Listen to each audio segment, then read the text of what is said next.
ರಾಜ್ಯದ 324 ಮುನ್ಸಿಪಾಲಿಟಿಗಳಿದ್ದಾವೆ ಇಡೀ ರಾಜ್ಯದಲ್ಲಿ.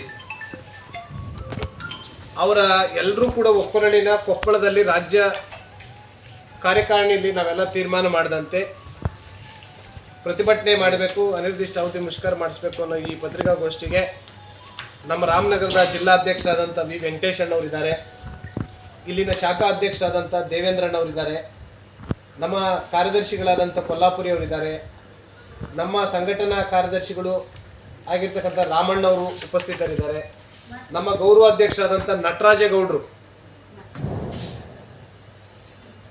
ಉಪಸ್ಥಿತರಿದ್ದಾರೆ, ನಮ್ಮ ನರಸಿಂಹಣ್ಣ ನಮ್ಮ ಸಂಘಟನೆಯ ಗೌರವ ಉಪಾಧ್ಯಕ್ಷರು ನರಸಿಂಹಣ್ಣವರಿದ್ದಾರೆ, ದಿನಗೂಲಿ ಕ್ಷೇಮಾಭಿವೃದ್ಧಿ ನೌಕರರಾಗಿ ಕೆಲಸ ಮಾಡ್ತಕ್ಕಂಥ ರಾಮ್ ಸಂಜೀವಯ್ಯನವರು ಉಪಸ್ಥಿತರಿದ್ದಾರೆ, ಮುತ್ತಣ್ಣವರಿದ್ದಾರೆ, ನಾಗರಾಜ್ ಅವರು KS ನಾಗರಾಜ್ ಇದ್ದಾರೆ, ಕಂಪ್ಯೂಟರ್ ಆಪರೇಟರ್ಗಳ ಪರವಾಗಿ ಧನಲಕ್ಷ್ಮಿ ಅವರು ಇದ್ದಾರೆ. ನಾವು ಕರ್ನಾಟಕ ರಾಜ್ಯ ಪೌರ ನೌಕರ ಸಂಘ ದಿನಾಂಕ 5/12/2025 ರಾಜ್ಯಾದ್ಯಂತ ಪ್ರತಿಭಟನೆಯನ್ನು ಅನಿರ್ದಿಷ್ಟ ಅವಧಿ ಮುಷ್ಕರ ಮಾಡಬೇಕು ಅಂತ ಹೇಳಿ ನಮ್ಮ ಎಲ್ಲ ಕೆಲಸ ಕಾರ್ಯಗಳನ್ನು ಕಸ ಗುಡಿಸೋದಾಗ್ಬೋದು, ಕಚೇರಿ ಕೆಲಸ ಆಗ್ಬೋದು, UGD ಗಾಡಿಗಳಾಗ್ಬೋದು, ಸಕ್ಕಿಂಗ್ ಅಂಡ್ ಜೆಟ್ಟಿಂಗ್ ಮಿಷಿನ್ ಆಗ್ಬೋದು,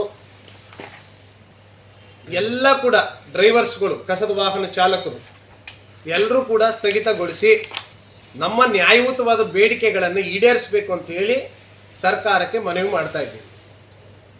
ನಮ್ಮ ನ್ಯಾಯಯುತವಾದ ಬೇಡಿಕೆಗಳಿಗೆ ಹಿಂದೆ ಸರ್ಕಾರ ಮಾತುಕತೆ ಕರೆದು ನಾವು 27/5/2025 ಪ್ರತಿಭಟನೆ ಮಾಡಿದ್ದು. ಆವಾಗ ಸರ್ಕಾರ ನಮಗೆ ರೈಟಿಂಗ್ನಲ್ಲಿ ಒಂದು ಕಮಿಟ್ಮೆಂಟ್ ಕೊಟ್ಟಿತ್ತು. ಆ ಸಭೆಯಲ್ಲಿ ಮುಖ್ಯಮಂತ್ರಿಗಳ ಅಪಾರ ಮುಖ್ಯ ಕಾರ್ಯದರ್ಶಿ ಅತೀಕ್ ಸರ್ ಅವರಿದ್ದರು, ಫೈನಾನ್ಸ್ ಡಿಪಾರ್ಟ್ಮೆಂಟ್ ಹಣಕಾಸು ಇಲಾಖೆ ಜಾಫರ್ ಸರ್ ಅವರಿದ್ದರು, ನಮ್ಮ ಪ್ರಧಾನ ಕಾರ್ಯದರ್ಶಿ ನಗರಾಭಿವೃದ್ಧಿ ಪ್ರಧಾನ ಕಾರ್ಯದರ್ಶಿ ದೀಪಾ ಚೌಡನ್ ಮೇಡಮ್ ಅವರಿದ್ದರು, ನಮ್ಮ ಡೈರೆಕ್ಟ್ರು ಮುನ್ಸಿಪಲ್ ಅಡ್ಮಿನಿಸ್ಟ್ರೇಷನ್ ಡೈರೆಕ್ಟ್ರು ಪ್ರಭುಲಿಂಗ್ ಕಾವಲಕಟ್ಟಿ, ನಮ್ಮ ರಾಜ್ಯಾಧ್ಯಕ್ಷ, ನಾವೆಲ್ಲ ಆಫೀಸ್ ಬೇರರ್ಸು ಇಲ್ಲಿದ್ದು. ಅವರು ನಮಗೆ 3 ತಿಂಗಳ ಒಳಗಾಗಿ ನಿಮ್ದೆಲ್ಲ ಭರವಸೆಗಳನ್ನು ಹಂತವಾಗಿ ಬಗೆಹರಿಸ್ತೀವಿ, ಈಗ ಮುಷ್ಕರ ವಾಪಸ್ ತಗೊಳ್ಳಿ ಅಂತೇಳಿ ಮಾನ್ಯ ಸಚಿವರು ನಮಗೆ ರೈಟಿಂಗ್ನಲ್ಲಿ ಕೊಟ್ಟಿದ್ರು. ಆ ರೈಟಿಂಗ್ ಕಾಪಿ ನಿಮ್ಗೆ ಕೊಟ್ಟಿದ್ವಿ, ಸೈನ್ ಮಾಡಿ ರೈಟಿಂಗ್ನಲ್ಲಿ ಕೊಟ್ಟಿದ್ದು, ಪ್ರೊಸೀಡಿಂಗ್ಸ್ ಕಾಪಿನ 3 ತಿಂಗಳಲ್ಲಿ. ನಮ್ಮ ಬೇಡಿಕೆಗಳೇನು ಅಂತ ಹೇಳಿದ್ರೆ ನೋಡಿ, ಜ್ಯೋತಿ ಸಂಜೀವಿನಿ ನಮ್ಮ ಹೆಲ್ತನ್ನ ನಮ್ಮ ಕಾಪಾಡೋದು ಆರೋಗ್ಯಕ್ಕೆ ಜ್ಯೋತಿ ಸಂಜೀವಿನಿ ಕೊಡಿ ಅಂತ ನಾವು ಸರ್ಕಾರಕ್ಕೆ ಬೇಡಿಕೆ ಇಟ್ಟಿದ್ದೀವಿ. ಇದು ನ್ಯಾಯಸಮ್ಮತವಾದ ಬೇಡಿಕೆ. ಈಗ ಪೌರ ಕಾರ್ಮಿಕರು, UGD ವರ್ಕರ್ಸು, ಲಂಗ್ಸ್ ಇನ್ಫೆಕ್ಷನ್, ಪ್ರತಿಯೊಂದು ಕಾಯಿಲೆಗೂ ತುತ್ತಾಗ್ತಾರೆ. ನೀವು ಬೇರೆ ಬೇರೆ AC ಹವಾನಿಯಂತ್ರಣದಲ್ಲಿ ಕುತ್ಕೊಂಡಿರೋರಿಗೆ, ಬೇರೆ ಬೇರೆ ಡಿಪಾರ್ಟ್ಮೆಂಟಲ್ಲಿರೋರಿಗೆ, ಅವ್ರಿಗೆಲ್ಲ ಜ್ಯೋತಿ ಸಂಜೀವಿನಿ ಕೊಡ್ತಾ ಇದ್ರಿ. ನೀಡಿರ್ತಕ್ಕಂಥದ್ದು ನಿಜವಾದ ಯಾವುದು ಶ್ರಮಿಕ ವರ್ಗ ಇದೆ ಆ ನಮ್ಮ ಈ ವರ್ಗಕ್ಕೆ ಏನು UGDs ವರ್ಕರ್ಸು, ವಾಟರ್ ಸಪ್ಲೈನವರು, ಎಲ್ಲ ಡ್ರೈವರ್ಸು ಎಲ್ರಿಗೂ ಇದು ನಮಗೆ ನೀಡಿದೆ, ಇದು ನಮಗೆ ಕೊಡಿ ಅಂತ ನಾವು ಸರ್ಕಾರಕ್ಕೆ ಮನವಿ ಮಾಡಿದ್ದು. ಇದು ನ್ಯಾಯಸಮ್ಮತವಾಗಿದೆ, ಇದನ್ನು ಮಾಡಬೇಕಾಗಿತ್ತು ಸರ್ಕಾರ. ಇದರಿಂದ ಸರ್ಕಾರಕ್ಕೆ ಯಾವುದೇ ಆರ್ಥಿಕ ನಷ್ಟ ಉಂಟಾಗ್ತಾ ಇರಲಿಲ್ಲ.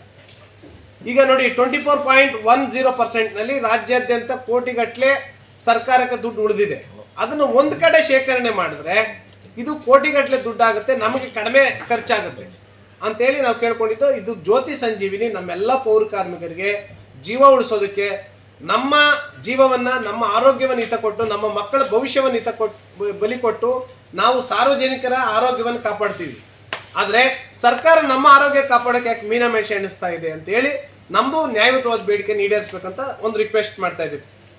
ಆಮೇಲೆ ಎರಡನೇ ಬೇಡಿಕೆ ಏನಂತ ಹೇಳಿದ್ರೆ, ನಮ್ಮನ್ನು ಎಲ್ಲರನ್ನೂ ಕೂಡ KGID GPF ಕೊಡಬೇಕು ಅಂತ ಕೇಳಿದ್ವಿ. KGID GPF ಕೂಡ ಅಷ್ಟೇ, ನಮ್ಮ ದುಡ್ಡಿನಲ್ಲಿ 75% ನಾವು ದುಡ್ಡು ಕಟ್ತೀವಿ, ಅದು ವಿಮೆ. ಅದು 25% ಮಾತ್ರ ಸರ್ಕಾರದ ಕಾಂಟ್ರಿಬ್ಯೂಷನ್ ಹಣ. ನಮ್ಮ ದುಡ್ಡನ್ನ ನಾವು ಕಟ್ಕೋತೀವಿ, ನಮಗೆ KGID GPF ಕೊಡಿ ಅಂತ ಹೇಳಿದ್ರೆ ಇದು ಕೂಡ ಮೀನಾಮೇಷ ಎಣಿಸ್ತಾ ಇದೆ. ಅದಕ್ಕೋಸ್ಕರ ಈ ಪ್ರತಿಭಟನೆ ಮಾಡಬೇಕು ಅಂತ ತೀರ್ಮಾನ ಮಾಡಿ, ನಮ್ಮ ದುಡ್ಡು ನಾವು ಕಟ್ತೀವಿ, ನಮ್ಮೆಲ್ಲರ ಸಂಬಳದಲ್ಲಿ ಕಟ್ಟಾಗ್ತದೆ. ನಾವು ಸತ್ತೋದಂಥ ಕಾಲದಲ್ಲಿ, ನಾವು ನಿವೃತ್ತಿ ಆದಂಥ ಕಾಲದಲ್ಲಿ ಒಂದಷ್ಟು ಇಡಿಗಂಟು ಬರುತ್ತೆ. ಆ ಇಡಿಗಂಟಿಗೋಸ್ಕರ ನಮ್ಮ ದುಡ್ಡನ್ನ ನಾವು ಸೇವ್ ಮಾಡ್ಕೊಳ್ಳೋಕ್ಕೋಸ್ಕರ KGID GPF, ಇದರಿಂದ ಕೂಡ ಸರ್ಕಾರಕ್ಕೆ ಆರ್ಥಿಕವಾದ ಜಾಸ್ತಿ ಬರ್ಡನ್ ಆಗೋದಿಲ್ಲ. 25% ಮಾತ್ರ ಬರ್ಡನ್ ಆಗುತ್ತೆ ಅಷ್ಟೇ, ಜಾಸ್ತಿ ಆಗೋದಿಲ್ಲ. ಇದನ್ನ ಸುಲಭವಾಗಿ ಕೊಡ್ಬೋದು ಸರ್ಕಾರ. ಇದನ್ನು ಮಾಡಬೇಕು ಅಂತ ನಾವು ಕೇಳ್ಕೊಂಡಿದ್ದೀವಿ. ಆದರೆ ಅದಾಗಲಿಲ್ಲ. ಅತ್ಯಂತ ಮುಖ್ಯವಾಗಿ ನಮಗೆ ರಾಜ್ಯ ಸ್ಥಳೀಯ ಸಂಸ್ಥೆಗಳಲ್ಲಿರ್ತಕ್ಕಂಥ ಎಲ್ಲ ನೌಕರರಿಗೆ UGD ವರ್ಕರ್ಸು ಕ್ಲೀನರ್ಸು ನೋಡಿ ಎಷ್ಟು ಅವೈಜ್ಞಾನಿಕವಾಗಿದೆ ಅಂದರೆ ನಗರಸಭೆಗಳಲ್ಲಿ ಗ್ರೇಡ್ 1 ಗ್ರೇಡ್ 2 ನಗರಸಭೆಗಳಲ್ಲಿ ಇರ್ತಕ್ಕಂಥ ಪೌರ ನೌಕರನ್ನ ಡೈರೆಕ್ಟ್ ಪೇಮೆಂಟ್ ಕೆಲಸ ಮಾಡ್ತಕ್ಕಂಥವ್ರನ್ನ ಕಾಯಂ ಮಾಡ್ತಾ ಇಲ್ಲ. 50% ಔಟ್ ಸೋರ್ಸು ಅಂತದೆ, 50% ಕಾಯಂ ಅಂತ ಇದೆ. ನಾವು ಹೇಳ್ತಕ್ಕಂಥದ್ದು ಇದು ಒಂದ್ಸತಿ ನೋಡಿ, ಪುರಸಭೆಗಳಿಗೆ 100% ಮಾಡಿದ್ದೀರಿ, ಕಾರ್ಪೊರೇಷನ್ಗಳಲ್ಲಿ 100% ಮಾಡಿಬಿಟ್ಟಿದ್ದೀರಿ. ಈ ನಗರಸಭೆಗಳು ಏನು ಮಾಡಿತ್ತು? ನಗರಸಭೆಗಳಲ್ಲಿ ಇರ್ತಕ್ಕಂಥ ನೌಕರರಿಗೆ ನೀವು ಕಾಯಂ ಮಾಡಬೇಕು, ಯಾರನ್ನೂ ಕೂಡ balance ಉಳಿಸಬಾರ್ದು. UGD workers, loaders, cleaners, ವೆಟ್ವೇಲ್ನಲ್ಲಿ ಕೆಲಸ ಮಾಡ್ತಕ್ಕಂಥವ್ರನ್ನ ಇವ್ರನ್ನ ಕಾಯಂ ಮಾಡೋ ಡೈರೆಕ್ಟ್ ಪೇಮೆಂಟ್ನಲ್ಲಿರೋರಿಗೆ. ಆಮೇಲೆ ವಾಟರ್ ಡಿಪಾರ್ಟ್ಮೆಂಟಲ್ಲಿ ಇರ್ತಕ್ಕಂಥವ್ರಿಗೆ ನೋಡಿ ಎಷ್ಟು ವೈಜ್ಞಾನಿಕ ಅಂದರೆ ದಿನಗೂಲಿ ಕ್ಷೇಮಾಭಿವೃದ್ಧಿ ಅಂತ ಸುಪ್ರೀಂ ಕೋರ್ಟ್ನ ಜಡ್ಜ್ಮೆಂಟ್ ಉಮಾದೇವಿ ಪ್ರಕರಣ ಅಂತ ಬರೀ ಒಂದು ಪ್ರಕರಣದ 5 ಕಂಡೀಷನ್ಸ್ ಬಗ್ಗೆ ಮಾತಾಡ್ತದೆ ಸರ್ಕಾರ.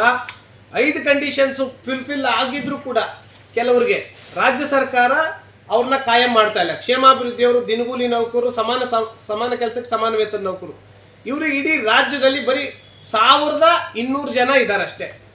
ಆ 1200 ಜನದಲ್ಲಿ ಸುಮಾರು ಜನ ಸತ್ತೋಗಿದ್ದಾರೆ. ಇನ್ನು ಕೇವಲ ನಮಗೆ 1115 116 ಜನ ಅಷ್ಟೇ ಉಳಿದಿರೋದು ಇಡೀ ರಾಜ್ಯದಲ್ಲಿ.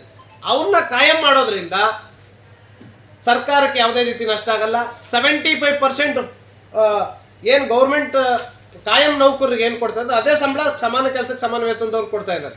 ಆದರೆ ಅವ್ರನ್ನ ಕಾಯಂ ಮಾಡೋದ್ರಿಂದ ಸರ್ಕಾರಕ್ಕೆ ಯಾವುದೇ ರೀತಿ ಈಗ 90% ಬೆನಿಫಿಷಿಯರ್ ಕೊಡಬೇಕು, ಅವ್ರಿಗೆ ಎಲ್ಲ ರೀತಿ ಸೌಲಭ್ಯ ಕೊಡಬೇಕು. ಆದರೆ ಅವ್ರು ನಿವೃತ್ತಿ ಆದ ಸಂದರ್ಭದಲ್ಲಿ ಅವ್ರಿಗೇನು ಬೆನಿಫಿಟ್ ಇಲ್ಲ. ಇದು ಒಂದ್ಸತಿ ಸೆಟಲ್ಮೆಂಟ್ ಮಾಡಿಬಿಡಿ ಅಂತ ನಾವು ಕೈ ಜೋಡಿಸಿ. ಈಗ ಫಾರೆಸ್ಟ್ ಡಿಪಾರ್ಟ್ಮೆಂಟ್ ಇಲ್ಲಿ ಈ ಆನೆ ಕಾವಾಡಿಗರ ರಿಸರ್ವೇಷನ್ ಎಕ್ಸಂಪ್ಷನ್ ಇದೆ. ಆನೆ ಕಾವಾಡಿಗರಂತ ಸಮುದಾಯ ಅವ್ರಿಗೆ ರಿಸರ್ವೇಷನ್ನ ಎಕ್ಸಂಪ್ಷನ್ ಮಾಡಿದೆ. ಅದನ್ನು ಬಿಟ್ಟು ಅವ್ರನ್ನ ಪರ್ಮನೆಂಟ್ ಮಾಡ್ತದೆ. ಬೇರೆಯವ್ರು ಯಾರು ಆನೆಗಳು ಪಳಗಿಸಕ್ಕೆ ಬರೋದಿಲ್ಲ, ಆ ಸಮುದಾಯನೇ ಪಳಗಿಸ್ತಾ ಇರೋದ್ರಿಂದ ಆ ಸಮುದಾಯಕ್ಕೆ ಎಕ್ಸಂಪ್ಷನ್ ಮಾಡ್ತಾ ಇದೆ, ಮಾಡಿ ಕಾಯಂ ಮಾಡ್ತದೆ, ಅವ್ರನ್ನೇ ತಗೊಳ್ತದೆ. ಹಂಗೆ ಒನ್ ಟೈಮ್ ಸೆಟಲ್ಮೆಂಟು ಇಡೀ ರಾಜ್ಯದಲ್ಲಿ ನಮ್ಮ ಕ್ಷೇಮಾಭಿವೃದ್ಧಿಯವ್ರನ್ನ, ದಿನಗೂಲಿ ನೌಕರನ್ನ, ವಾಟರ್ ಸಪ್ಲೈನಲ್ಲಿ ಕೆಲಸ ಮಾಡ್ತಕ್ಕಂಥವ್ರನ್ನ ಕಾಯಂ ಮಾಡಬೇಕು ಅಂತೇಳಿ ನಮ್ಮದು ಬೇಡಿಕೆ ಇದೆ. ಇದು ನ್ಯಾಯಸಮ್ಮತವಾದ ಬೇಡಿಕೆ. ಇದನ್ನು ಕೂಡ ಬಗೆಹರಿಸ್ತದೆ ಸರ್ಕಾರ ಅಂತ ನಾವು ಬಹಳ ನಂಬಿಕೆ ಇಟ್ಕೊಂಡಿದ್ದು. ನಮ್ಮ ಪೌರಾಡಳಿತ ಸಚಿವರಾದಂಥ ರಹೀಂ ಖಾನ್ ಅವರು ಎಲ್ರಿಗೂ ಕೂಡ ನಾವು ಸಭೆ ಮಾಡಿ ಒತ್ತಡ ಹಾಕಿ ರಿಕ್ವೆಸ್ಟ್ ಮಾಡಿದ್ದು, ಇದು ಆಗಿಲ್ಲ.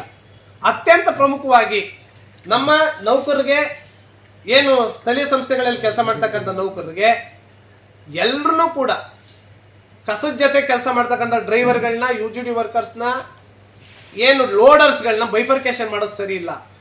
ನಮಗೆ ಡ್ರೈವರ್ಗಳನ್ನ ಪರ್ಮನೆಂಟ್ ಮಾಡೋದ್ರಿಂದ STC ಸ್ಕೇಲ್ ಕೊಡಬೇಕಾಯ್ತದೆ, ನಮ್ಗೆ ಆಗಲ್ಲ ಅಂತ ಸರ್ಕಾರ ನಮಗೆ ನೆಗೋಷಿಯೇಷನ್ ಮಾಡ್ತು. ನಾವು ಹೇಳಿದೋ ಸರ್ಕಾರಕ್ಕೆ ಡ್ರೈವರ್ಗಳನ್ನ D ಗ್ರೂಪ್ ಅಂತ ತಿಳಿಸ್ಬಿಡಿ, D ಗ್ರೂಪ್ ಸ್ಟ್ಯಾಗ್ನೇಷನ್ ತೊಗೊಂಬನ್ನಿ, D ಗ್ರೂಪ್ನವ್ರಿಗೆ ಏನೇನು ಸೌಲಭ್ಯ ಕೊಡ್ತೀರೋ ಅದನ್ನು ಕೊಡಿ.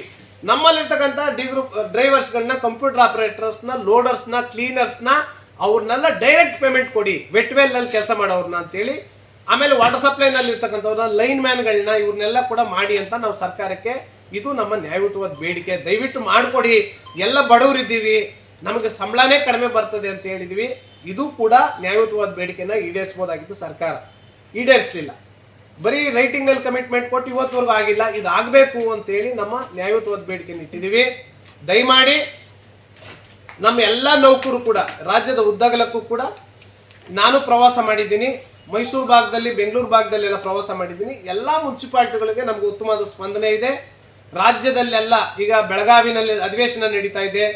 ಅಧಿವೇಶನದಲ್ಲೂ ಕೂಡ ಅಲ್ಲೆಲ್ಲ ಕೂಡ ನಮ್ಮ ಎಲ್ಲ ಶಾಸಕರುಗಳಿಗೆ, ಸಚಿವರುಗಳಿಗೆ, MLCಗಳಿಗೆ, ಆಗ ವಿರೋಧ ಪಕ್ಷದ ನಾಯಕರುಗಳಿಗೆ, ವಿಧಾನ ಪರಿಷತ್ ವಿರೋಧ ಪಕ್ಷದ ನಾಯಕರಿಗೆ ಎಲ್ರಿಗೂ ಮನವಿ ಕೊಟ್ಟಿದ್ವಿ, ರಿಕ್ವೆಸ್ಟ್ ಮಾಡ್ಕೊಂಡು ದಯವಿಟ್ಟು ನಮಗೆ ನ್ಯಾಯವನ್ನು ಒದಗಿಸ್ಕೊಡಿ ಅಂತೇಳಿ ಎಲ್ಲ ಹೇಳಿದ್ವಿ. ನಮ್ಮ ನ್ಯಾಯಯುತವಾದ ಬೇಡಿಕೆಗಳನ್ನ ಈಡೇರಿಸ್ತಾ ಇದ್ರೆ ನಾವು ಅನಿರ್ದಿಷ್ಟ ಅವಧಿ ಮುಷ್ಕರ ಮಾಡ್ತಾ ಇದ್ದೀವಿ. ಇದನ್ನ ಹಿಂತೆಗೆಯೋ ಪ್ರಶ್ನೆ ಇಲ್ಲ ಅಂತೇಳಿ ತಮ್ಮ ಮೂಲಕ ಸರ್ಕಾರಕ್ಕೆ ಮನವಿ ಮಾಡ್ತಾ ಇದ್ದೀವಿ.